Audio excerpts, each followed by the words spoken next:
Depression नंतर multiple relationship तयार का व कशा होतात?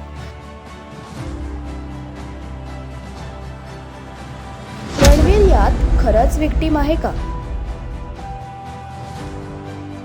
दीपिका पदुकोण आणि रणवीरला यात काही वाटत नाही, तर ट्रोलर का आहेत इतके पॅनिक? ट्रोलरची मानसिकता नक्की काय दर्शवते? उघडपणे रिलेशनशिप मधल्या चुका एकमेकांशी उघडपणे बोलणे हे धोकादायक की चांगल्या नात्याचं लक्षण? वेलकम किरण. काही आठवलं का तुम्हाला? नाही आठवलं? आणखीन एक हिंट देते मी तुम्हाला. ऐसे बड़े बड़े देशों में यूं छोटी छोटी बातें होती रहती है. काही आठवलं का? नाही आठवलं? अरे बापरे. मग जर तुम्हाला हे आठवत नसेल तर तुम्ही महाराष्ट्रात राहताय का? आणि महाराष्ट्रात सोडा, देशातच राहताय का असा प्रश्न मी यानंतर उपस्थित करेल. याचं कारण असं आहे की बॉलिवूड मधले डायलॉग आपल्यापैकी कुणाला माहिती नाही असं खरंच कोणी नाहीये. कारण या बॉलिवूडचा केवळ मुंबई पुरता नाही तर पूर्ण देशावर खूप मोठा प्रभाव आहे. म्हणजे नवीन कुठली तरी हेअरस्टाईल आली तर अच्छा, शाहरुख खाननी ही हेअरस्टाईल केलेली आहे असं मार्केट तयार होतं. किंवा कुठल्या तरी हिरोईनचा ड्रेस हा इतका फेमस होतो आणि मग काय, तो ड्रेस मार्केटमध्ये जेव्हा उपलब्ध होतो खरेदी करायसाठी, तेव्हा तिने घातलेला तसा ड्रेस होता ना, तोच मला हवाय. असंही खूप मोठं मार्केट आपल्या देशामध्ये केवळ बॉलिवूडच्या नावावर चालतं. बरोबर आहे की नाही? आणि याच्यातले काही डायलॉग जे ते तुमच्या आमच्यासारखे येता जाता फेकतच असतात.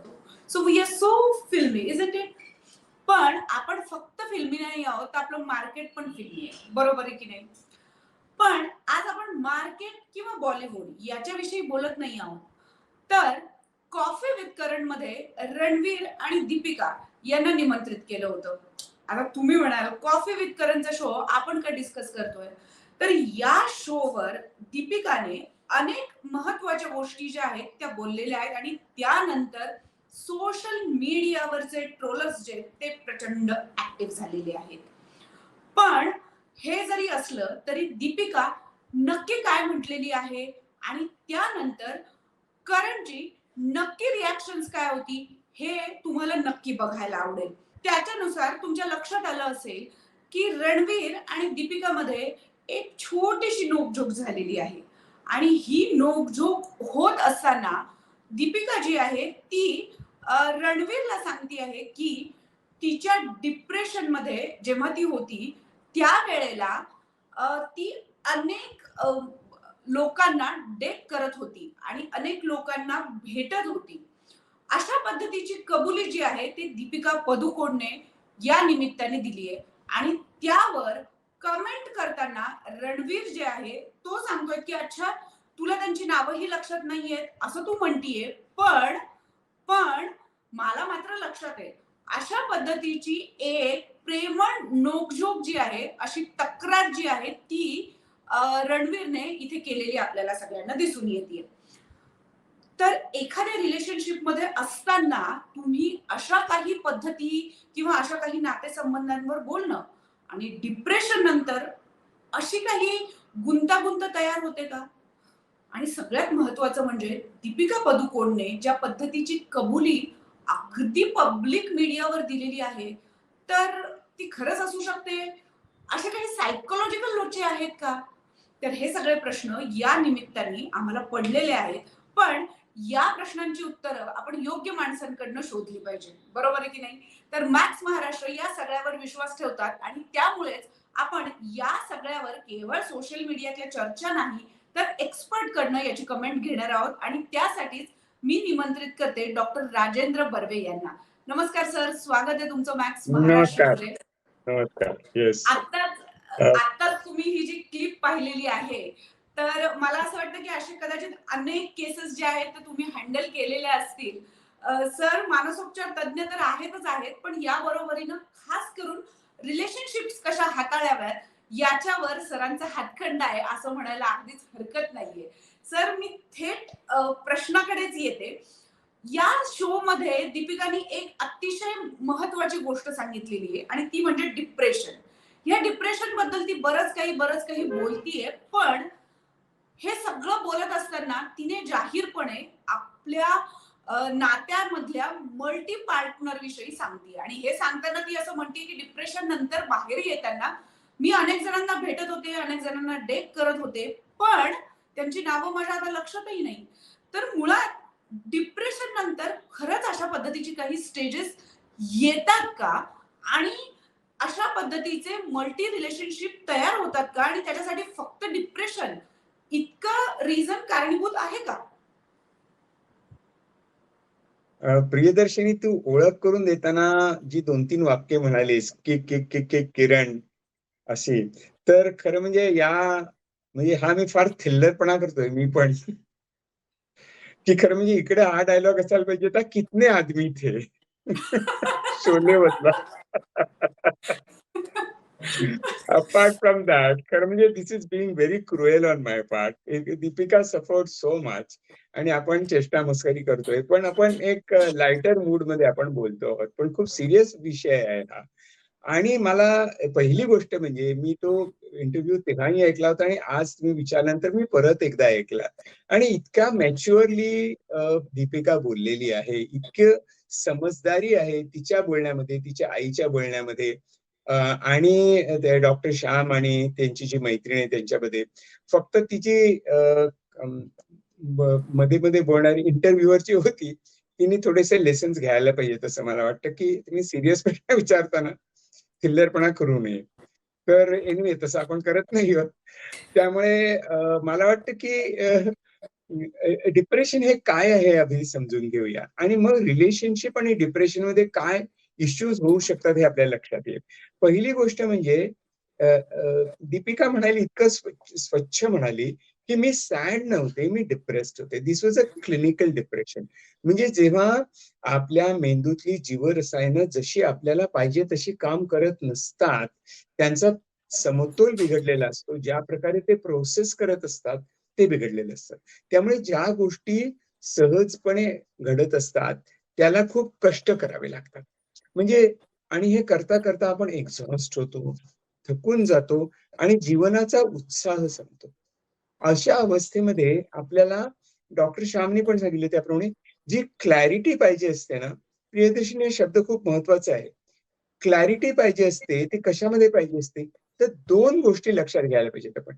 एक म्हणजे आपला इमोशनल ब्रेन, ज्याला आपण लिम्बिक कॉर्टेक्स किंवा आजकाल आपण इक्यू म्हणतो. जो शब्द चुकीचा आहे, पण याला आपण इमोशनल इंटेलिजन्स म्हणूया. इमोशनल इंटेलिजन्स आणि आपला प्रीफ्रंटल कॉर्टेक्स म्हणजे विचार करणारा मेंदू आणि भावना सांभाळणारा, भावनांचं आकलन करणारा, स्वतःला समजून घेणारा, दुसऱ्याला समजून घेणारा, रिलेट करणारा हा जो मेंदूचा भाग असतो तो, आणि आपला प्रीफ्रंटल कॉर्टेक्स म्हणजे विचार करू शकणारा मेंदू. या 2 मेंदूमध्ये चांगल्या प्रकारचं कोऑर्डिनेशन, सुसूत्रीकरण असायला पाहिजे. काय करावंसं वाटतंय आणि काय करणं योग्य आहे याचा ताळमेळ आपला मेंदू सतत बसवत असतो. डिप्रेशनमध्ये काय होत असतं, तर हा जो इमोशनल ब्रेन असतो, तो इफेक्टिव्हली काम करत नसतो. म्हणजे काय होतं, तर त्याला एक चांगला शब्द सुरुवातीच्याच काळात ज्यांनी इमोशनल इंटेलिजन्स वरती बोलायला सुरुवात केली, त्यांनी म्हटला होता. त्यांनी असं म्हटलं, की याला इमोशनल हायजॅक असं म्हणतात.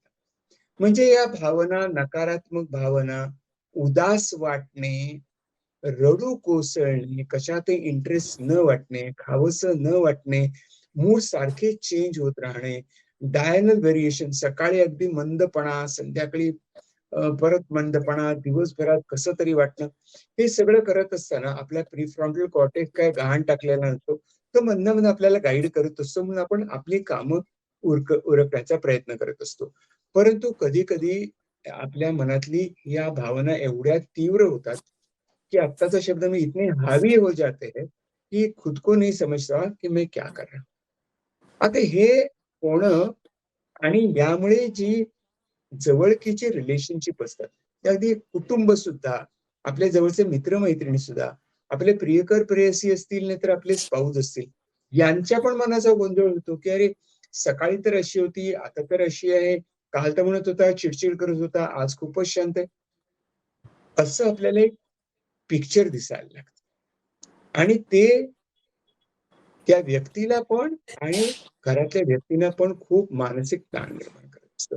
असा तणाव कसा निर्माण होतो कुटुंबामध्ये आणि ते कुटुंबाने तो कशाप्रकारे त्याचं मॅनेजमेंट केली पाहिजे, व्यवस्थापन केली पाहिजे, हे दीपिकाच्या आईच्या बोलण्यावरनं स्पष्ट होतं. इतकं इतकं बॅलन्स्ड, इतकी समजदारीनं अ, त्या बोलत होत्या, की एक डिप्रेशनला सफर करणाऱ्या व्यक्तीनी स्वतःशी काय डायलॉग करावा, कुटुंबाने काय करावं, याचा त्यांनी एक छान नमुना पेश केला असं मला वाटतं.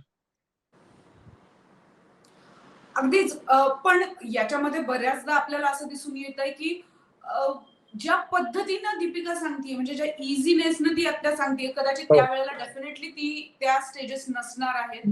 बऱ्याचदा हां. असं होतं, की डिप्रेशनमध्ये असताना समोरची व्यक्ती अ, ही तितकी सजग जर नसेल, तर हे कसं हाताळावं, ही फार एक गंभीर समस्या बनून जाते. तर ते इथे झालेलं नाहीये. पण दुसऱ्या बाजूला जेव्हा आम्ही ह्या जो शो पाहिला आपण, त्याच्या ह्याच्यामध्ये लक्षात येतंय, की अनेक लोकांनी जे आहे, ते एका बाजूला रणवीरवरही काय म्हणता येईल प्रश्नचिन्ह उपस्थित केलंय आणि असं ते म्हणतात, की रणवीर बिचारा आहे, गरीब आहे. ह्या सगळ्यामध्ये रणवीर हा व्हिक्टिम ठरलेला आहे का, असं तुम्हाला वाटतंय का? या सगळ्या प्रकरणामध्ये म्हणजे अगदी जाहीरपणे तिने कबुली डेफिनेटली दिलेली आहे. त्याबद्दल ती बोलती आणि दुसऱ्या बाजूला आपण बघतोय की इतक्या इझिली रणवीर अगदी तिला हे पण सांगतोय की तू इतक्या जणांना भेटत होती, पण तुला त्यांची नावं सुद्धा लक्षात नाहीये. पण माझ्या लक्षात आहे. हे त्याने अगदी स्पष्ट सांगितलेलं आहे. सो या सगळ्या प्रकरणामध्ये जेव्हा ती मल्टी पार्टनर करते, ती डिप्रेशनमध्ये आहे. पण तरीही रणवीर इथे आपल्याला व्हिक्टिम झाल्याचं वाटतं का? आणि जर असेल तर कसं? आणि नसेल तर मग ट्रोलर अशा पद्धतीनं का बरं कमेंट करतायत? अ, याच्यामध्ये ज्या 2 व्यक्तीबद्दल आपण बोलत नाही आहोत, ती तिसरी व्यक्ती म्हणजे करण. हां. आता माझ्या मते माझ्या मते फक्त एक प्लेइंग टू द गॅलरी किंवा खोडसाळपणा आहे.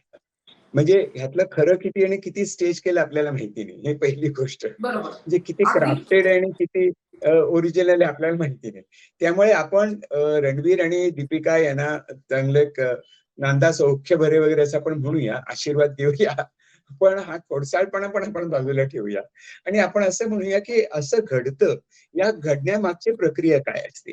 एक नातं जे दृढ आहे, चांगलं आहे, नात्यामध्ये अशा प्रकारे जर एक समस्या निर्माण झाली, तर ती कशी हँडल करावी, हे आपण समजून घेऊया आणि त्याच व्हिडिओमध्ये तो इतक्या सहजपणे तिच्या खांद्यावर मान ठेवतो आणि त्यांची जवळीक जी आहे, त्यांची जी एक वॉर्म्थ आहे रिलेशनशिप मधली, ती मला खूप सुंदर दिसली त्या छोट्याशा व्हिडिओमध्ये. तर काय असतं, की डिप्रेशनमध्ये आपण एक हरवलेपण असतं. प्रियदर्शनी हे लक्षात घ्यायला पाहिजे, की मी कोण आहे? हा प्रश्न आपल्याला सातत्याने पडलेला असतो. आपण त्याची संयुक्तिक सुटसुटीत उत्तरं शोधत असतो. परंतु डिप्रेशनमध्ये आपल्या व्यक्तिमत्वातला जो एक कणखरपणा असतो, क्लॅरिटी असते आणि मी कोण याची स्पष्ट जाणीव असते, ती डिप्रेशनमध्ये काहीशी ब्लर होते, काहीशी हरवल्यासारखी होते, की जणू माझ्या आयुष्याचा पर्पजच मला कळत नाही. मी असं सगळं का करतो आहे? काय त्यातून निष्पन्न होतंय? What is the end result? असे अनेक प्रश्न निर्माण होत असतात आणि ह्या प्रश्नाची उत्तरं आपण देता आपण खूप थकून जातो. पुढे काय होतं प्रियदर्शनी हे समजून घेणं खूप महत्वाचं आहे. ते असं आहे, की जेव्हा आपण या डिप्रेसिव्ह फेजमधनं, ह्या डिप्रेशन या आजारातनं बाहेर अगदी पुन्हा-पुन्हा म्हटलं पाहिजे, या आजारातनं आपण बाहेर पडत असतो, तेव्हा आपण पुन्हा शोध घ्यायला सुरुवात करत असतो. आणि मी कोण आहे? मी कशी आहे? काय आहे? कसा आहे? मला काय हवंय? मी स्वतःचा शोध घ्यायला फिरून एकदा सुरुवात करत असतो. म्हणजे डिप्रेशन म्हणजे मी आतापर्यंत शेकडो, हजारो लोकांना मानसिक उदासीनतेकरता ट्रीटमेंट दिलेली आहे.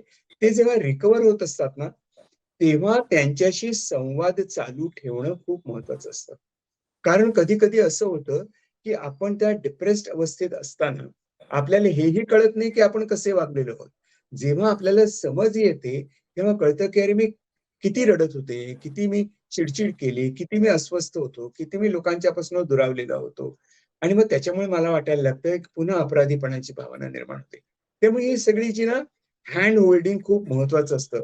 या सगळ्यातनं सुखरूपपणे त्या व्यक्तीला बाहेर काढणं हे थेरपिस्टचं, सायकियाट्रिस्टचं काम असतं. हे त्या लोकांनी अतिशय चांगलं केलेलं आहे. त्यांचं कौतुक केलं पाहिजे. डॉक्टर श्याम आणि त्यांची जी एक काउन्सिलर आहे त्यांचं. आता होतं काय, की अशा शोध घेत असताना आपण आपल्या स्वतःचा शोध घेत असताना आपण संवाद करत असतो. लोकांशी बोलत असतो आणि त्यामधनं आपली स्वतःची एक डेफिनेशन मिळत असते. मला असं वाटलं, की जेव्हा मी रिकव्हर होत असतो, तेव्हा मला स्वतःचा शोध घेत असताना मी लोकांशी संवाद होतो. तो संवाद कधी इंटिमेट पातळीवर पण होऊ शकतो. मी खूप मोकळेपणाने कोणाशी तरी बोलू शकतो आणि ते मोकळेपणाने बोलण्याने मला स्वतःची ओळख पटते. हे कसं आहे, की मी दुसऱ्या घरातल्या आरशात जाऊन माझा चेहरा बघतो. माझ्या घरात आरसा आहे. माझ्या घरातल्या आरशात मी ओळखतो स्वतःला. पण मी कधीतरी दुसऱ्याच्या आरशात जाऊन बघतो, "अरे मैं कैसा हूँ? मैं कैसी हूँ? मैं कौन हूँ?" असं आपण शोध घ्यायला लागतो आणि मग स्वतःची पुन्हा आपण ओळख पटवून घेत असतो. अशी ही मानसिक उदासीनतेचा अनुभव आणि त्यातनं बाहेर पडण्याची जी फेज आहे, बाहेर पडण्याची जी प्रोसेस आहे, त्या प्रोसेस विषयी दीपिका बोलते आहे, असं माझं मत आहे. अगदीच. खरं तर आपल्याकडे ना म्हणजे ती म्हणच आहे की स्वतःचं ठेवावं झाकून आणि दुसऱ्याचं बघावं वाकून. या पद्धतीनं अनेक लोकं जी आहेत ती बऱ्याचदा नॅगिंग करताना, पिकिंग करताना ह्या गोष्टी आपल्याला आणि अगदी नाक खुपसणं आपण ज्याला म्हणू शकतो, असं बऱ्याचदा होताना आपल्याला दिसून येते. तीच मानसिकता सोशल मीडियावरही दिसून येते. म्हणजे जितक्या इझिली किंवा जितक्या सहजपणे रणवीर आणि दीपिका या सगळ्याबद्दल बोलतायत, त्यांच्याबद्दल थोडंफार का असेल म्हणजे आपण जे स्क्रीनवर दिसतंय ते खरं मानून आपण जर चाललो, हे स्क्रिप्टेड नाहीये असं मानून जर आपण चाललो, तर ते सगळं त्या दोघांना मान्य आहे असं एकंदरीत दिसतंय.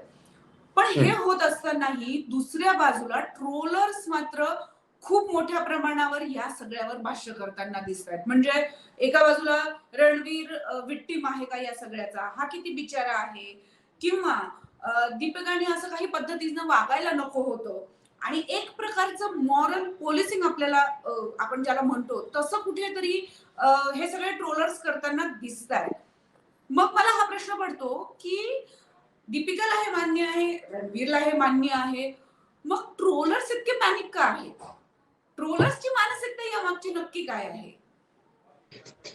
ट्रोलर्स रिकामटेकडे आहेत. हे रिकामटेकडे आहेत. त्यांना उद्योग नाही. त्यांनी आता मी आपल्या हिंदी पिक्चर विषयी बोलतोय त्यामुळे मी हिंदी जरा जास्त वापरतो. खुद के गिरेबान में झाँक कर देखो असं म्हणायला पाहिजे, की अरे तुम्ही ज्यांच्यावर टीका करतात किंवा ज्यांच्याविषयी बोलतात, आपके घर में देखो आपके घर में क्या हो रहा है. म्हणजे आपण किती मॉरॅलिटीचा आवाडला, की आपण कडी लावा आतली, मी नाही त्यातली, असा जो आव घेऊन आपण बोलत असतो. ट्रोलर्स तो म्हणजे त्याच्याविषयी आता काय बोलणार? इतका रिकामटेकडेपणा लोकांच्यामध्ये आहे. नुसतेच टाईमपास करत बसलेले आहेत. कोणावरती शेरेबाजी करायला लोकांना खूप आवडते आणि मॉरल हाय स्टँड आपण नेहमी घेत असतो, की हे चूक आहे, हे बरोबर आहे. खरं म्हणजे हा मॉरल हाय स्टँड ट्रोलर्सचा नाहीये. माझ्या मते धिस इज बीइंग जजमेंटल. आपण जजमेंट पास करतो आणि आपल्या समाजामध्ये जजमेंटॅलिटी ही खूप मोठ्या प्रमाणावर दिसते. आपण सरसकटीकरण करून टाकतो, लोकांना लेबल लावत असतो, आयदर ते बरोबर किंवा चूक असंच आपण त्याच्याकडे बघत असतो. त्याच्यामुळे आपल्याला परिस्थितीची रास्त जाणीव, आपल्याला जे काही वास्तव आहे त्याच्याशी पकड घेणं आणि गोष्टी समजून घेणं आणि सहृदयतेने समजून घेणं, या गोष्टीचे मला वाटतं आता पहिलीपासून आपण धडे द्यायला सुरुवात केली पाहिजे. म्हणजे अगदीच. जर आपण आपण साधी गोष्ट आहे प्रियदर्शनी. जेव्हा लोक असं बोलत असतात, तेव्हा मी त्यांना सांगत असतो, की गप्पा मारणाऱ्या लोकांना वेळ खूप आहे आणि त्यांची आपण काही पर्वा करू नये. ही पहिली गोष्ट आहे. आणि दुसरी गोष्ट अशी आहे, की याच्यावरती गॉसिप करून ना माझा काही फायदा, ना माझा काही तोटा. मी स्वतःचीच प्रतिमा उजळ करून घेण्याचा प्रयत्न करत असतो.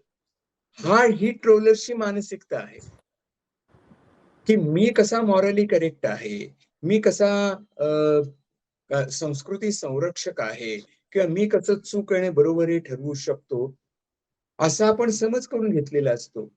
पण तो समज अत्यंत निरर्थक आहे. आपल्यात तेवढी मॅच्युरिटी आहे का? हा प्रश्न आहे ना. कारण आपल्यात तेवढी मॅच्युरिटी दिसत तरी नाही. ट्रोलिंगमध्ये तर अजिबातच दिसत नाही. फटाफट लेबल लावायची, फटाफट नावं ठेवायची आणि तिकडनं सटकायचं. अनॉनिमिटी असते. आपल्याला कसली रिस्पॉन्सिबिलिटी घ्यायला नको. मी हाय स्टँड पेडेस्टलवरती बसून सांगत असतो.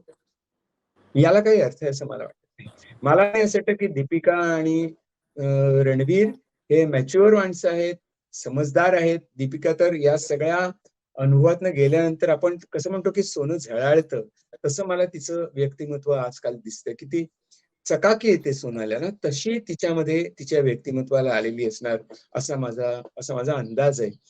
त्यामुळे त्यांना या गोष्टीची काही पडलेली नसणार याची मला खात्री आहे. आणि ट्रोलर्स मात्र काय ते बेगाने शादी में अब्दुल्ला दिवाना अशी सगळी परिस्थिती आहे. अगदी अगदी खरं तर ट्रोलर्स आपण जर म्हटलं तर आपल्याच समाजाचं कुठेतरी असलेलं एक प्रतिबिंब आहे.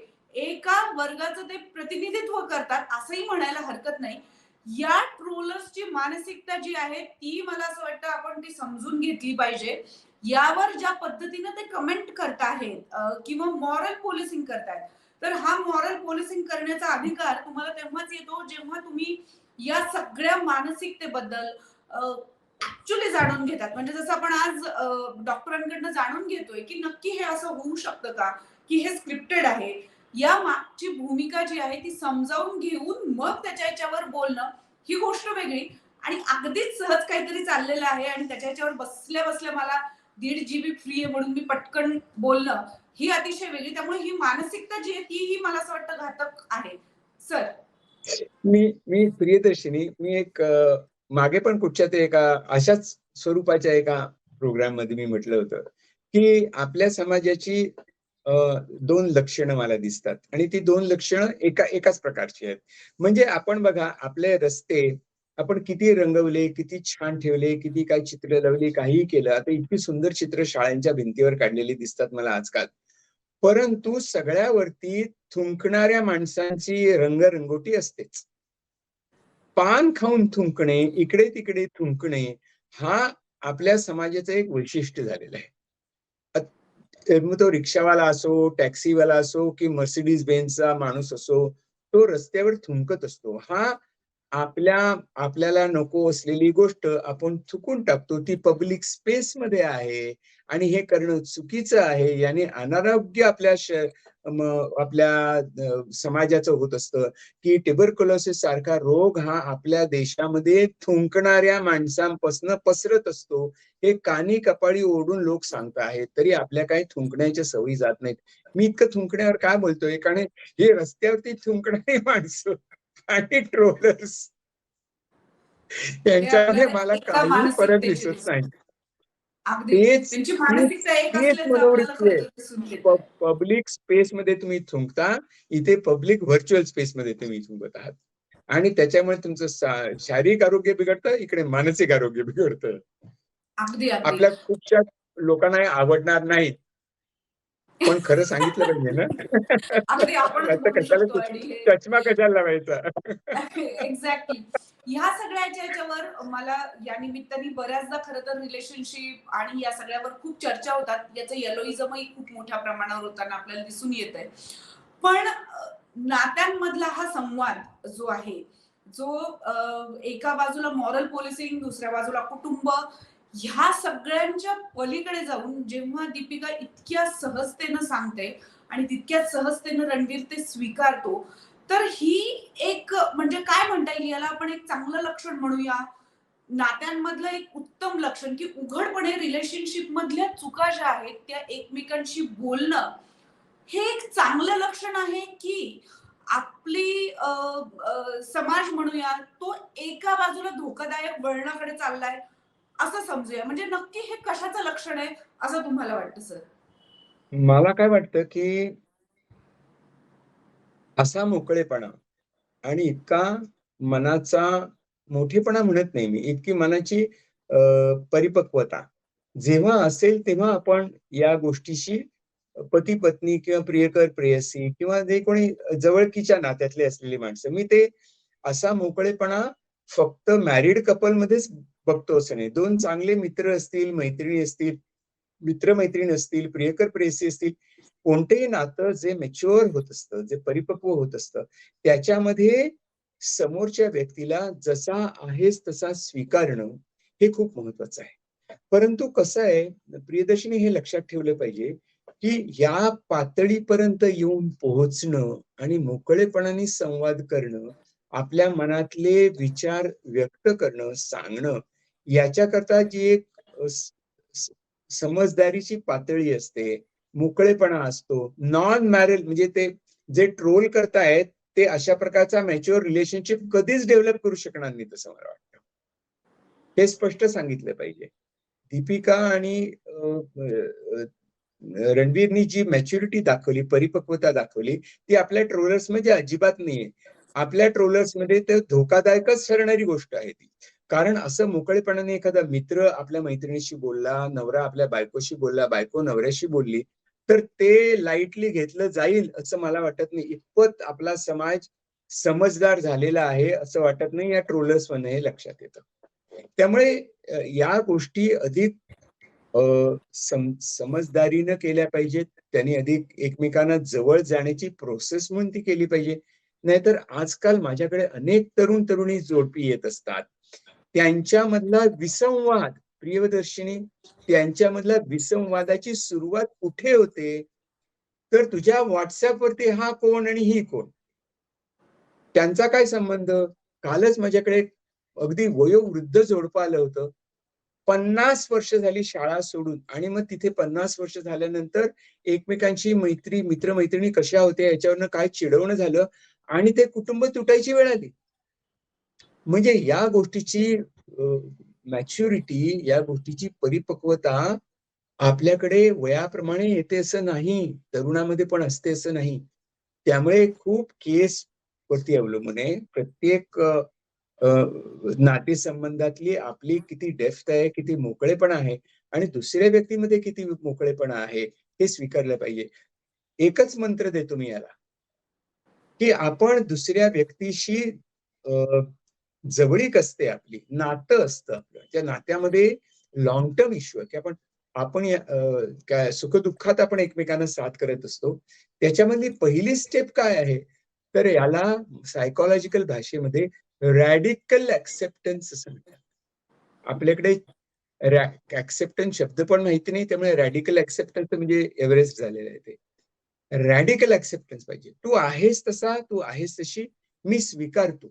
म्हणजे तुझ्या आयुष्यात जे काही घडलं आहे, तुझ्या चुका असतील, तू काही मेरिट्स आहेत, तुझी काही डिमेरिट्स आहेत, तुझे काही चुका आहेत, तुझ्या काही बरोबर गोष्टी आहेत, तू धडपड केली आहेस वेगळ्या ठिकाणी, या सकट मी तुला एक माणूस म्हणून स्वीकारतो आहे, स्वीकारते आहे.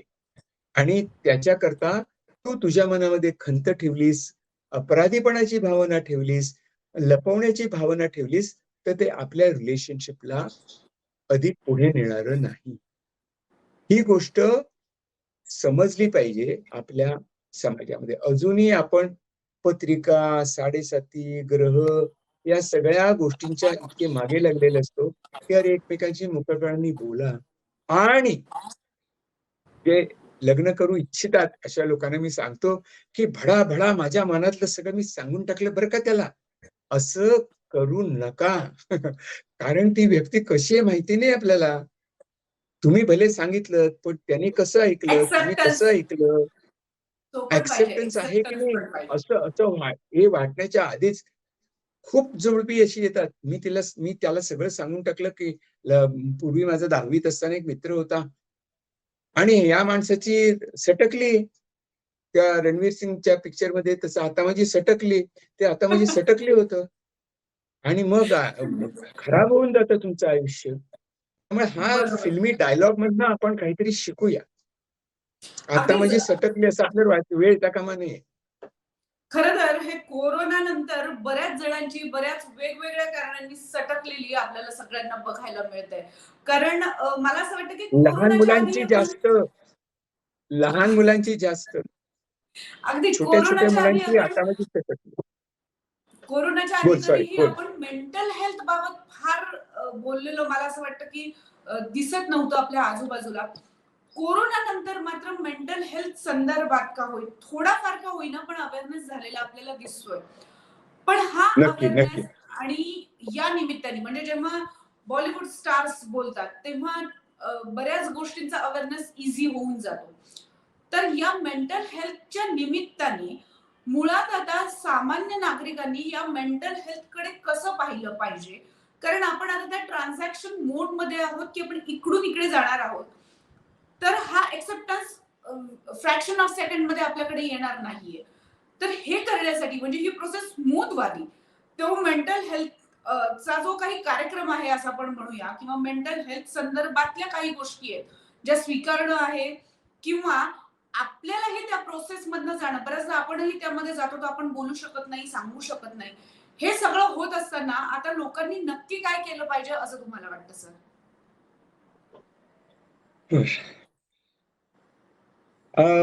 मला स्पष्ट ऐकू येत नव्हतं, पण मी एक अंदाजपंचे उत्तर देतो. असं आहे की मेंटल हेल्थ हा विषय कोरोना नंतर जरा घरोघरी पोहोचला असं मला वाटतं. त्याचं स्टॅटिस्टिक्स घाबरवणारं आहे. WHO ने असं म्हटलं की 40% लोकांना आज मेंटल हेल्थ काउन्सिलिंगची गरज आहे. म्हणजे आपण बसमधनं जात असलो 50-60 माणसं असली तरी 20-25 लोकांना इतकी मनात खदखद आहे की त्यांनी त्यांचं मनस्वास्थ्य ढळलेलं आहे. आता प्रत्येक वेळेला तुमच्याकडे सायकॉलॉजिस्ट पाहिजे, सायकियाट्रिस्ट पाहिजे, हे तुम्हाला परवडणार नाही, एवढी माणसं पण नाहीत. परंतु स्वतःशी तरी मोकळेपणाने विचार केला पाहिजे. ज्या रिलेशनशिपमध्ये आपण मोकळेपणाने बोलू शकत असतो, इथे तरी मन मोकळं केलं पाहिजे. कमीत कमी मनमोकळेपणा जरी आला, तरी आपण काय माहितीये, जेव्हा स्टिग्मा असं आपण म्हणत असतो ना प्रियदर्शिनी, तेव्हा स्टिग्मा फक्त समाज आपल्याला देत नसतो. आपण स्वतःला स्टिग्मा लावत असतो ना. आपण स्वतःकडे जजमेंटली बघत असतो. हे कसं, मला कसं झालं, असं नाही मला होता कामा, असे विचार येताच कामा नयेत, असं माझं मी ठामच राहिलं पाहिजे, मला काही वाटतच नाही, मला उदासच वाटतं, असं कसं होईल? हा स्टिग्मा आपण स्वतःला लावून घेत असतो. हा स्टिग्मा स्वतःचा काढला तर आपण मोकळेपणाने बोलू शकतो. त्यामुळे तो स्टिग्मा नाहीसं करण्याकरता, कमी होण्याकरता कोरोनाने एक थोडंसं आपल्याला दार किलकिलं करून दिलेलं आहे असं मला वाटतं. आणि त्यानिमित्ताने बोलायला सुरुवात झालेली आहे. आज मी सांगू शकतो की कोविडच्या निमित्ताने मी लोकांशी मी अनेक वर्ष पुस्तकांच्या मार्फत करतोय. मी जवळजवळ 300 ते 400 व्हिडिओज केले फक्त लोकांशी बोलण्यासाठी. वेबिनार्स केले आणि सायकॉलॉजी लोकांना समजून सांगितली आणि हजारो लोकांनी ते ऐकलं आणि ते म्हणाले की हे आम्हाला कधी माहितीच नव्हतं, ठाऊकच नव्हतं, आमच्या शाळेत शिकवलेलं नाहीये, आम्हाला माहिती नाहीये, या निमित्ताने माहिती झालं. याच्यात माझा रोल अगदी शून्य मी म्हणतो. पण इतकी गरज आहे जाणून घेण्याची आणि जाणून घेण्याच्या एजन्सीज इतक्या तयार होत आहेत की ते खूप चांगली गोष्ट आहे.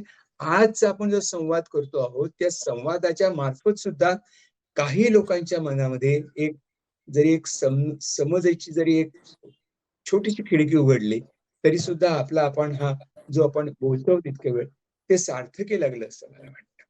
अगदीच सर. आणि कारण मीडियाचे मी आभार मानतो. Thank you so much. मीडियाचे आभार.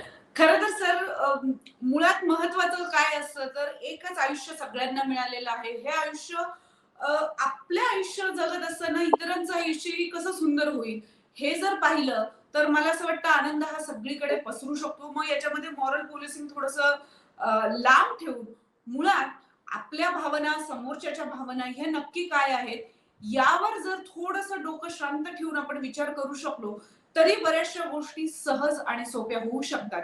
पण बऱ्याचदा या सगळ्यामध्ये खूपच गुंतागुंत तयार झालेली आपल्याला दिसते.